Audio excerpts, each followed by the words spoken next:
Mandai! Kipa! Mandai! Mandai! Naam.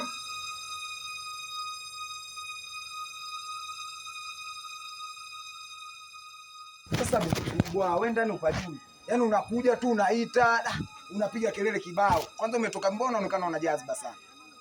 Nisingekuita huko ungetoka nje. Sasa si ndio nimekuja bi mkubwa, kwani tatizo nini? Unajua mimi nimevurugwa wewe. Huko nilikotoka nishavurugika, na unakuja hapa kunivuruga. Jiangalie. Kuna mpumbavu huko kashanikera. Alafu nakuja hapa naona nivuruga. Yaani usinichanganye hata kidogo. Kwa hiyo na hapo usinivuruge kuniletea kibesi chako, umesikia wewe? Sasa bi mkubwa, mimi nimekuletea kibesi gani? Hivi wewe mimi unanipangia cha kuongea? Yaani kuna mpumbavu huko alinifuata hapa nende nikamdhamini kuhusu swala la kukopa hela. Amekopa hela huko, sawa eh? Kurejesha marejesho ni haya mawili alorejesha. Yaani ndio nimevurugwa hapa na daiwa hela kibao, yaani mpaka external yangu haifanyi kazi.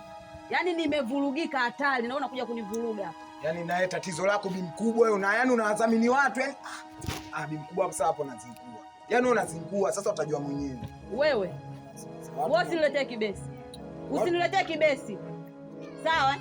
Hapa ni nyumbani kwangu. Nenda kaniletee maji ndani, mimi nishavurugwa hapa na usinichanganye na hizo bangi zako. Walizo watu umelala. Wewe koma wewe, umelala kwako hapa. Si ukajenge nyumba yako huko. Mjinga mmoja wewe. Mpumbavu sana, anijui mimi. Dada yake anachemka. Yaani mimi ndo Rushaina. Mtoto wa mjini, yaani anichanganye.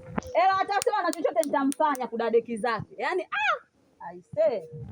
Wewe sio kweli. Sio kweli kabisa yani.